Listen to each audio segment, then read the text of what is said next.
আচার কে কে খাবে? তুমি খাবা? হ্যাঁ, এই জন্য তো ঠান্ডা হোক দাদা। কি খাচ্ছ আম্মা তুমি? হ্যাঁ আম্মা, কি খাচ্ছ?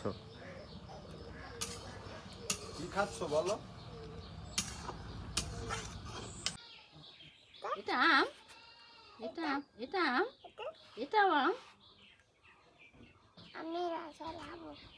ঠিক আছে, আমার দাদুমণি আমের আচার খাবে। এইভাবে আমটা ছেঁচে নিতে হবে। এটা এই আম ছুলে ধুয়ে ছেঁচে নিয়ে চিপে নিতে হবে। চিপে নিয়ে তারপরে চুলাইতে দিতে হবে। আর এটা আমার শাশুড়ি এরকমভাবে বানাতো। আমার শাশুড়ির কাছ থেকে এই আচারটা আমি শিখেছি। চিনি দিয়ে দিতে। এটা কি দিল দাদা? আমের উপরে চিনি, একটু লবণ দিয়ে দিতে হবে।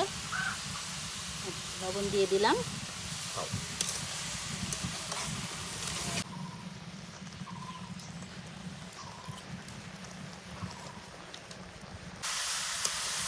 একটু দারুচিনি দিয়ে দিলাম।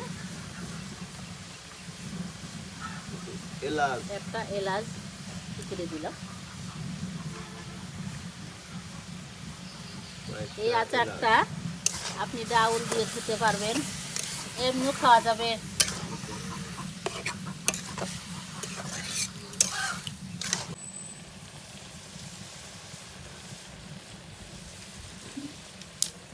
আচার কে কে খাবে? তুমি খাবা? কেমন হবে? কেমন হবে? খুব খুব মজা। হবে। আমার দাদা খাবে। হ্যাঁ হ্যাঁ, আমের আচার বানাচ্ছি। তুমি খেতে চাও? আমার বউ খাবে আচার।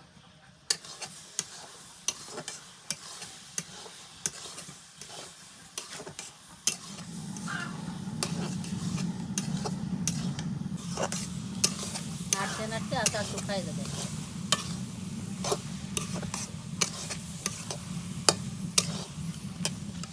আপনারা বানায় খাইয়ে দেখবেন, খুবই মজা।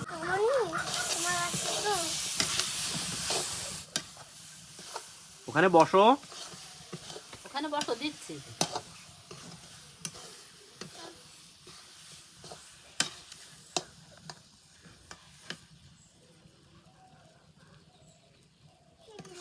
গরম গরম দাদা, গরম। হ্যাঁ আচ্ছা, শেষ। হ্যাঁ শেষ। তুলে ফেলো।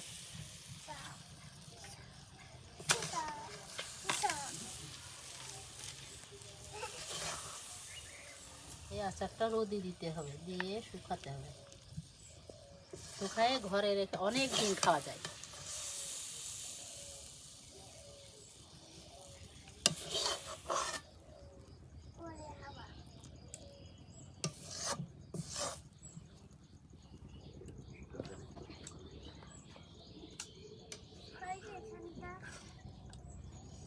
খাও, খেয়ে দেখো তো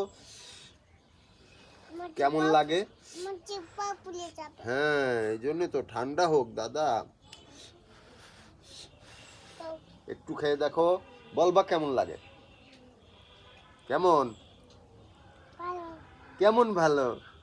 খুব ভালো, খুব মজা, তাই না? আর তুমি একটু একটু খেয়ে খাবা? দেখো। আমিও একটু খেয়ে দেখি। খুব সুন্দর, খুব মজা, আসলেই মজা।